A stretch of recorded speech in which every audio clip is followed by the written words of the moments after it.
যে ছবি আপনাদের সামনে রেখেছি, কসবায় হোটেলে যুবকের রহস্য মৃত্যুর ঘটনা। এই হোটেলে রহস্য মৃত্যুর ঘটনা ঘটেছে আর তারপর থেকে একাধিক চাঞ্চল্যকর তথ্য সামনে আসছে। নিহত চার্টার্ড অ্যাকাউন্টেন্টের পা বাঁধা ছিল, পুলিশ সূত্রে এমনটাই খবর।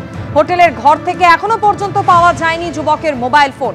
আর কি কি তথ্য তদন্তকারীদের হাতে এই মুহূর্তে রয়েছেন, আরো বিস্তারিত আমাদের জানাবেন প্রতিনিধি পার্থপ্রতিম ঘোষ আমাদের সঙ্গে রয়েছেন। পার্থপ্রতিম, এই যুবকের রহস্য মৃত্যুর ঘটনা কসবার হোটেলে, তারপর 1.5 দিনের বেশি সময় পেরিয়ে গিয়েছে। তদন্ত প্রক্রিয়া এই মুহূর্তে ঠিক কোন পর্যায়ে রয়েছে?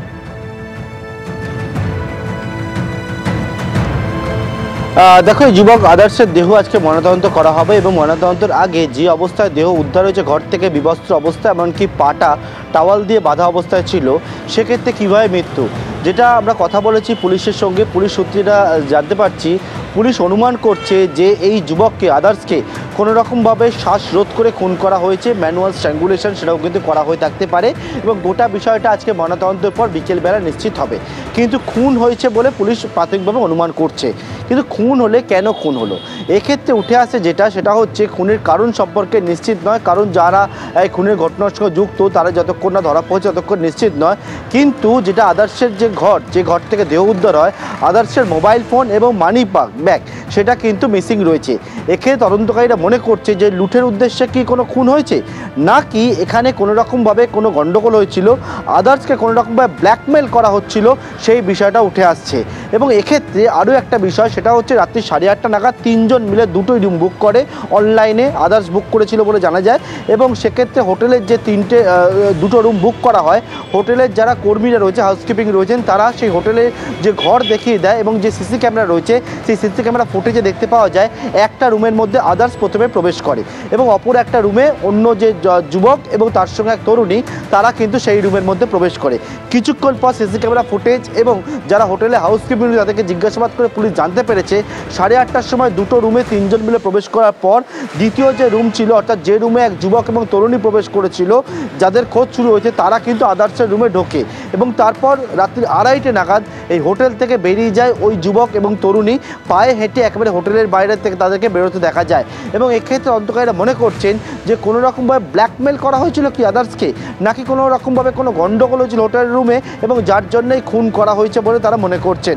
এবং এক্ষেত্রে বিভিন্ন বিষয় যেমন পুলিশের কাছে উঠে এসছে যে মোবাইল ফোনটা মিসিং রয়েছে, সেই মোবাইল ফোন যখন যা দেখতে পান তদন্তকারীরা, সেই মোবাইল ফোনে যে হোয়াটসঅ্যাপ অ্যাকাউন্ট ছিল সেটাকে কিন্তু ডিঅ্যাক্টিভেট করা হয়েছে বলে জানা যায় গতকালকে দুপুর 2:41 নাগাদ। এবং এর দরুন যেটা হচ্ছে সেটা হচ্ছে বিভিন্ন যে গ্রুপগুলো রয়েছে আদার্সের, সেই গ্রুপগুলো থেকে আদার্সকে লেফট হতে দেখতে পাওয়া যায়।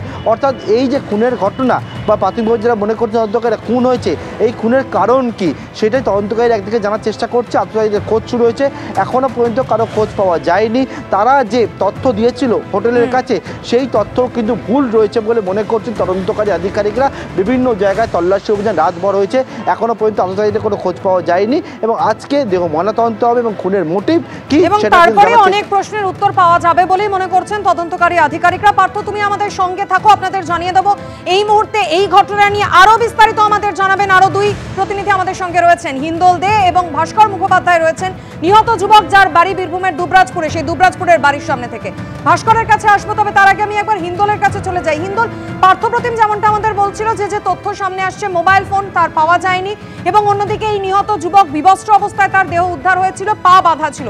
তোমার কাছে জানতে চাইবো, এক তরুণী এবং যুবককে নিয়ে হোটেলে ওঠেন এই নিহত যুবক, এই তরুণী এবং যুবকের পরিচয় সম্পর্কে কোনো খবর রয়েছে? পুলিশ সূত্রে কি আপডেট? দেখো, পুলিশ প্রাথমিক তদন্তে যেটা জানাচ্ছে যে তরুণীর বাড়ি কালীঘাট অঞ্চলে এবং আরেক যে যুবক যে এখনো পর্যন্ত পলাতক, যার খোঁজে তল্লাশি চলছে, তার বাড়ি নদিয়া জেলায়। এবং এই যে দুজন, অর্থাৎ কিনা এই তরুণী এবং যেই যুবক যারা পলাতক, এই খুনের ঘটনায় কিন্তু তারা সরাসরি যুক্ত রয়েছে বলে পুলিশ মনে করছে।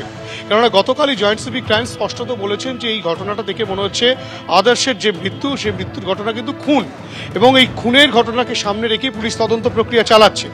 এবং পুলিশের কাছে এটা সবচেয়ে বড় বিষয় যে পুলিশকে ভাবাচ্ছে যে আদর্শকে কিন্তু রীতিমতো নগ্ন অবস্থায় পায় পুলিশ এবং তার দেহে পোশাক ছিল না এবং তার পাটা কিন্তু বাঁধা ছিল। আদর্শের ভাই যেটা বলছেন যে তার পা কিন্তু তোয়ালে দিয়ে বাঁধা ছিল, অর্থাৎ কিনা সেই টাওয়াল কোথা থেকে আসলো, সেটা হোটেলের টাওয়াল দিয়েও বাঁধা হতে পারে, এবং কেন পা বাঁধা ছিল সেটা নিয়ে একটা বড়সড় প্রশ্ন। এবং যেহেতু তার দেহে পোশাক ছিল না, সেটা নিয়েও কিন্তু পুলিশ গোটা বিষয়টি খতিয়ে দেখছে। তোমাকে বলে রাখি, গত পরশু রাত 8:30 নাগাদ এই তিনজন আসে, যে তিনজন কিন্তু অনলাইনের মাধ্যমে হোটেলের রুম বুক করেছিল। এই যে হোটেল রাজডাঙ্গা অঞ্চলে, সেই হোটেলের 4 তলায় 2টো রুম ভাড়া করা হয়েছিল। যে 2টো রুমের মধ্যে যে দুজন অভিযুক্ত এখনো পর্যন্ত পলাতক, তারা একটি রুমে উঠেছিল এবং আদার্স একটি রুমে ওঠে, এবং পরবর্তী ক্ষেত্রে সেই দুজন আদার্সের রুমে ঢোকে এবং সেখান থেকে বেশ খানিকক্ষণ পরে তারা বেরিয়ে যায়, এবং দরজাটা তারা না আটকে কোনো রকম দরজাটা টেনে তারা বেরিয়ে যায়। এবং সিসিটিভি ক্যামেরার ফুটেজে যেটা পুলিশ পেয়েছে, হোটেলের সিসিটিভি ক্যামেরার ফুটেজ, সেখানে দেখা যাচ্ছে দুজন বেরিয়ে যাচ্ছে। সেই দুজন হোটেল কর্তৃপক্ষকে কোনো কিছু না জানিয়ে বেরিয়ে গেল, সেটাই কিন্তু পুলিশকে ভাবাচ্ছে। পাশাপাশি আদার্সের পরিবারের সদস্যরা, আদার্সের ভাই যেটা স্পষ্টত বলছেন যে তারা কিন্তু একটা চক্রের মধ্যে পড়ে গেছিল তার দাদা, এবং একটা প্রেস্টিজিয়াস জব তার দাদা করতেন, চার্টার্ড অ্যাকাউন্টেন্ট ছিলেন, তাকে কিন্তু রীতিমতো ট্র্যাপ করা হয়েছিল বলে তারা মনে করছেন। এবং ইতিমধ্যেই কসবা থানায় তারা অভিযোগ দায়ের করেছেন আননোনের বিরুদ্ধে। কিন্তু পুলিশ কিন্তু ইতিমধ্যেই সেই দুজনের খোঁজে তল্লাশি চালাচ্ছে, কেননা তাদের আইডেন্টিফিকেশন পুলিশের কাছে অনেকটাই পরিষ্কার রয়েছে। কিন্তু মোটিভটা কি, কেন তার পোশাক আশাক ছিল না আদার্সের, কেন সে নগ্ন অবস্থায় ছিল, তার দেহ এইভাবে পাওয়া গেল, নাকে রক্ত জমা বেঁধেছিল। কিভাবে মৃত্যু হলো ওই চার্টার্ড অ্যাকাউন্টেন্টের? খুন করা হয়েছে কিনা, যদি খুন করা হয়ে থাকে কি কারণে খুন করা হয়েছে, একাধিক প্রশ্নের উত্তর এই মুহূর্তে তদন্তকারী আধিকারিকরা খুঁজছেন। হিন্দু, তুমি আমাদের সঙ্গে থাকো, আপনাদের শোনাবো এই গোটা ঘটনা সম্পর্কে কলকাতার পুলিশ কমিশনার কি জানিয়েছেন। গতকাল কাসবাতে যেটা হয়েছে সেকেন্ড ইনসিডেন্ট হয়েছে, এর আগে পার্ক স্ট্রিটে যেটা হলো সেটা তদন্ত করে পুলিশ যারা ইনভলভ ছিল দুজন উড়িষ্যা থেকে ওদেরকে অ্যারেস্ট করেছিল। এটা এখনও তদন্ত হচ্ছে, আমরা আশা করছি যারা ইনভলভ আছে ওরা ধরা পড়বে। মেন যেটা আছে দ্যাট এটা ফার্দার কীভাবে প্রিভেন্ট করা যায় সেটা আমরা গতকালও আমরা রিভিউ করেছি, আজকে আবার আমরা বসবো। অ্যান্ড হোটেল ওনার্স যারা আছে ওদেরকে কিভাবে আমরা সতর্ক থাকার জন্য বলবো, সেটা আমরা আজকে গাইডলাইন তৈরি করে জানিয়ে দেব, যাতে এটা ফার্দার না ঘটে আর প্রিভেন্ট করা যায়। না, এটা ইনিশিয়াল স্টেজেই আছে ইনভেস্টিগেশনে, সেই জন্য এই মুহূর্তে আমরা কিছু বলছি না। নিহত চার্টার্ড অ্যাকাউন্টেন্ট যার রহস্যজনক মৃত্যুর ঘটনা ঘটেছে কসবার হোটেলে, তার বাড়ি বীরভূমের দুবরাজপুরে। এই মুহূর্তে সরাসরি আপনাদের দুবরাজপুরে নিয়ে যাব, সেখান থেকে রয়েছেন প্রতিনিধি ভাস্কর মুখোপাধ্যায়। ভাস্কর, তুমি পুলিশ কমিশনার তার বক্তব্য শুনলে, এখনো পর্যন্ত তদন্তর প্রক্রিয়ায় একাধিক ধোঁয়াশা রয়েছে, পরিবার কি বলছে, কবে শেষবার কথা হয়েছিল তাদের সঙ্গে?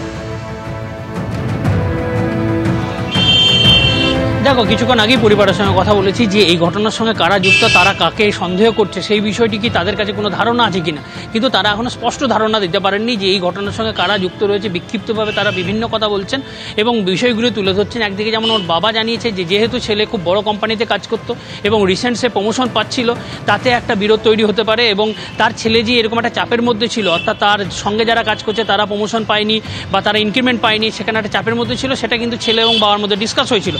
কিন্তু যেভাবে একজন মহিলা এবং একজন পুরুষ যেখানে হত্যাকাণ্ড ঘটেছে সেখানে ছিল তারা, সেই বিষয়টা তাদের কাছে পরিষ্কার নয়। কারণ তার বাবাও জানিয়েছে যে যেটুকু তথ্য তিনি জানতে পেরেছেন, অনলাইনেই বুকিং হয়, 2টো রুম বুক করা হয়েছিল, সেখানে একটা রুমে ছিল এই দুজন আর একটা রুমে ছিল সে, এবং লাস্ট যাতে দেখা গেছে সেই দুজন এই আদর্শের রুমে আসে, তারপর সেখান থেকে বেরিয়ে যায়। এবং তার যারা বন্ধু রয়েছে বা আত্মীয় রয়েছে, তারা যাদের সঙ্গে ক্লোজ রিলেশনশিপ ছিল এই আদর্শের, তারা বেশ কিছু জিনিস তুলে ধরেছেন। তারা জানিয়েছেন যে যখনই তারা মৃত্যুর খবর পান, তারপরই কি তারা যখন সোশ্যাল মিডিয়া দেখতে শুরু করেন, অর্থাৎ আদর্শের যেগুলো অ্যাকাউন্ট রয়েছে ফেসবুক বা ইনস্টাগ্রাম বা স্ন্যাপচ্যাট এবং হোয়াটসঅ্যাপ, সেগুলো দেখেন যে তার মধ্যে ম্যাক্সিমামই ডিঅ্যাক্টিভেট করে দেওয়া হচ্ছে এবং কিছু ডিলিট করে দেওয়া হচ্ছে, সেই অ্যাকাউন্টই আর খুঁজে পাওয়া যাচ্ছে না। কেন ডিলিট করা হয়েছে সেই প্রশ্নই তারা তুলেছেন। আমাদের সঙ্গে এই মুহূর্তে রয়েছে তার খুব কাছে, যার সঙ্গে আদর্শ প্রায় 2 বছর কলকাতায় ছিল, সেই মোহিত আগরওয়ালার সঙ্গে কথা বলবো। কি হয়েছিল, আপনি যে সোশ্যাল মিডিয়া যেগুলো ছিল আদর্শ, সেগুলো কি ডিঅ্যাক্টিভেট বা ডিলিট করা হয়েছে, কি হয়েছে? কালকে যখন এই ঘটনা আমি যখন জানতে পারি, তারপরে আমরা যখন এসছি সব বন্ধুরা যখন কথা বলছিলাম এটা নিয়ে ডিসকাস হচ্ছিল, তখন অনেকজনের কাছে জানতে পেলাম কি তাদের রিসেন্টলি তার আগের দিনই কথা হয়েছে, অথবা তাদের সেই সন্ধ্যেবেলায় কথা হয়েছে। সেই চ্যাটগুলো, স্ন্যাপচ্যাটের চ্যাটগুলো, তার একটা বন্ধু সংকেতের সাথে চ্যাট হয়েছে, সেইটা ডিলিট হয়ে গিয়েছে। হোয়াটসঅ্যাপের অ্যাকাউন্ট যেটা ছিল সেটাও ডিলিট হয়ে গেছে। ফেসবুকে তার অ্যাকাউন্টটা খুঁজে পাওয়া যাচ্ছে না, শুধুমাত্র ইনস্টাগ্রামে অ্যাকাউন্টটা এখনও অ্যাক্টিভ আছে, সেইখানে আমরা ওদেরকে খুঁজে পাওয়া যাচ্ছে। তাছাড়া আর কোনো সোশ্যাল প্রেজেন্স পাওয়া যাচ্ছে না। সেইটা অনেক মানে এমনি কোনো কি মোবাইল ব্যবহার, আদর্শ কি মোবাইল ব্যবহার করতো? আইফোন ইউজ করতেন, দুটো ফোন ছিল, দুটোই আইফোন ছিল, একটা 16 ছিল, একটা 13 ছিল। তাহলে আইফোনে তো এইভাবে করা যাবে না, মানে ওখানে তো যেহেতু সিকিউরিটি কোড অনেক হাই, তা সেক্ষেত্রে কীরকমভাবে করেছে আপনার কি মনে হচ্ছে? সেই আইফোনে তো আমি যতটুকু জানি কি না, যদি কেউ মৃত্যুর শরীরে আপনি আইফোন রেটিনা ভেরিফিকেশন করতে পারবেন না। যে হিসাবে আমার যে লাগছে সেইটা যখন আদর্শ দাস যখন জীবিত ছিলেন তখনই সেই অবস্থায় ওনাকে টর্চার করে নাহলে কিছু প্রেশারাইজ করে ওনার অ্যাকাউন্টগুলো ডিলিট করা গিয়েছে। এইটাই হতে পারে একমাত্র কারণ। আর কিছু না কিছু আমাদের নিশ্চয়ই এটা সন্দেহ হচ্ছে কি এইরকম সব অ্যাকাউন্টসগুলো ডিলিট করার মানে কিছু না কিছু এখান থেকে বহুত গম্ভীর জিনিস লুকোনো যাচ্ছে পাবলিকের কাছে, যে থ্রু মানে কেসটা অনেক জলদি সলভ হয়ে যেত। আমি যতটুকু এখন পর্যন্ত খবর পেয়েছি কি এখন পর্যন্ত ফোনটাও পাওয়া যায়নি ওনার। ফোন আর ওয়ালেটও থেকেও একাধিক অভিযোগের কথা সামনে আনা হচ্ছে। অবশ্যই তদন্ত প্রক্রিয়ার দিকে আমাদের নজর থাকবে। ভাস্কর ধন্যবাদ, পার্থ হিন্দল তোমাদেরকেও ধন্যবাদ। এবিপি আনন্দ, এগিয়ে থাকে, এগিয়ে রাখে।